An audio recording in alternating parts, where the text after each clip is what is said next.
ओम शांति। दोस्तों, ब्रह्म कुमारीज़ की जो अवधारणाएं हैं वो मनुष्य को देवत्व की ओर ले जाने के लिए अग्रसर हैं। मैं अपनी इस वीडियो में आप लोगों के साथ ब्रह्म कुमारीज़ में बताए जाने वाले विचारों को शेयर करती हूँ अपने तरीके से। तो आप लोगों को ये वीडियो कैसी लगती है? अच्छी लगती हो तो चैनल को सब्सक्राइब ज़रूर कीजिएगा, और जिससे कि मुझे मोटिवेशन मिले और मैं ज़्यादा से ज़्यादा आप लोगों के लिए इस तरीके की वीडियोज़ लेके आती रहूँ। तो शुरू करती हूँ आज के कुछ विचारों को।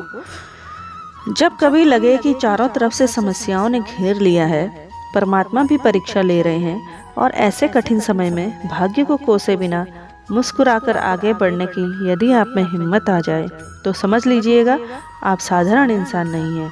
परमात्मा आपसे कुछ बड़ा और विशेष कराने के लिए तैयार कर रहे हैं। लोगों को माफ़ करते हुए आगे बढ़ें।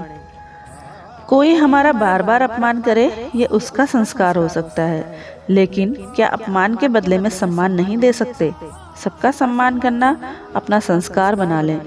क्योंकि कोई बीमार है तो मैं भी बीमार हो जाऊं, ये कौन सी समझदारी है? हमारा चरित्र और व्यवहार ऐसा हो कि सृष्टि रूपी ड्रामा में अपने किरदार के लिए खूब तालियां बजे।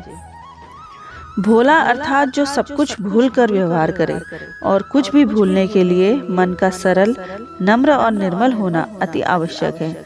हम कितनी भी भूल करें, परमात्मा भोलानाथ हमें फिर भी सब भूले भूल कर प्यार करते हैं, माफ़ करते हैं। हमें भी ऐसा बनना है, सबकी भूलों को, वो गलतियों को भूल सबके साथ प्रेम से रहना। जब हम कैमरा के आगे या फिर स्टेज पर होते हैं तो कितना ध्यान रखते हैं अपने हर कर्म का और व्यवहार का। अगर ऐसा ध्यान 24 घंटे रखना शुरू कर दें तो बहुत जल्द संसार में सतयुग आ जाएगा। हम अपना भाग्य खुद लिखते हैं। हमारे कर्म और व्यवहार हमारा भाग्य निश्चित करता है। परमात्मा हमारा भाग्य नहीं लिखते, क्योंकि वो कर्मों के हिसाब किताब में कभी हस्तक्षेप नहीं करते। इसीलिए सदैव शुभ व श्रेष्ठ कर्म करते रहें तो भाग्य श्रेष्ठ मिलना अवश्य भावी है। ध्यान रखें, जब आप किसी की भी ग्लानि करते हैं या किसी का अपमान करते हैं तो आप उनको नहीं अपितु स्वयं को प्रत्यक्ष करते हैं। क्योंकि जिस व्यक्ति का आप अपमान कर रहे हैं वो व्यक्ति किसी और की नज़र में अच्छा व श्रेष्ठ हो सकता है। सारा खेल स्वयं की सोच और दृष्टि का है। जैसी आपकी सोच होगी वैसी ही सृष्टि और व्यक्ति नजर आएगा। सोच बदलिए, सृष्टि बदल जाएगी। खुश रहने के लिए कुछ प्राप्त नहीं करना, किंतु खुश रहकर सफल होने के लिए मेहनत करनी है। यही जीवन जीने का सही तरीका है। नदी के बहाव में अवरोध के लिए कई पत्थर आते हैं ताकि नदी के जल के प्रवाह को रोक सके, लेकिन नदी कभी नहीं रुकती है। उल्टा पत्थर भी अपने वास्तविक आकार को खोकर नदी के जल के तीव्र बहाव के कारण गोल आकार हो जाता है। ठीक इसी प्रकार हमारे जीवन में कई बाधाएं आती हैं, लेकिन नदी की तरह निश्चय बुद्धि होकर दृढ़ता पूर्वक आगे बढ़ते रहना है, या पत्थर बन के किसी के लिए बाधा बन अपना ही अस्तित्व मिटाना है।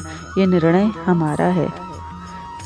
क्या कभी सूर्य का प्रकाश लेने के लिए या ताप लेने के लिए सूर्य से मांगना होता है कि हे सूर्य प्रकट हो, मुझे प्रकाश चाहिए? नहीं ना, मांगते नहीं हैं। जाकर उसके ताप के नीचे बैठ जाते हैं और कोमल धूप का आनंद लेते हैं। ठीक वैसे ही परमात्मा से हमें कुछ मांगना नहीं है, केवल उनको याद कीजिए। सेवा हम सब करना चाहते हैं, चाहे धन से, चाहे तन से, चाहे मन से, किंतु जो स्वयं भरपूर होता है वही सबको दे पाता है। तो सबसे पहले सेवा तो स्वयं की करनी है। हमारे पास गुणों और परमात्मा शक्ति का खजाना भरपूर होगा तो हम औरों को दे पाएंगे। अतः स्व सेवा से विश्व सेवा करनी है। प्रतिदिन स्वयं को परमात्मा शक्तियों से भरपूर करें और उन शक्तियों से विश्व सेवा करें। आपको कैसा जीवन पसंद है, स्वर्ग समान अथवा नरक समान? जीवन में अधिकांश विवादों की वजह केवल और केवल तर्क है। तर्क का रास्ता नरक की ओर जाता है और समर्पण का रास्ता स्वर्ग की ओर। आप किस रास्ते पर चल रहे हैं, स्वयं विचार करें।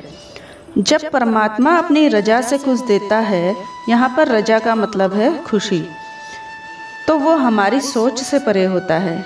हमें हमेशा उसकी रजा में रहना चाहिए। क्या पता वो हमें पूरा समुंदर देना चाहता हो और हम हाथ में चम्मच लेकर खड़े हों। दूसरों की परेशानी का आनंद ना लें, कहीं भगवान आपको वही गिफ्ट न कर दे। क्योंकि भगवान वही देते हैं जिसमें आपको आनंद मिलता है। रिश्तों को शब्दों का मोहताज न बनाएं। अपना कोई खामोश है तो खुद ही आवाज़ लगाएं। दिल से बात करने के लिए वक्त और शब्द नहीं, बस मन होना चाहिए। सहारे इंसान को खोखला कर देते हैं और उम्मीद कमज़ोर कर देती है। अपनी ताकत के बल पर जीना शुरू कीजिए। आपका आपसे अच्छा साथी और हमदर्द कोई नहीं हो सकता। पवित्रता हर मनुष्य आत्मा का मूल स्वभाव और संस्कार है।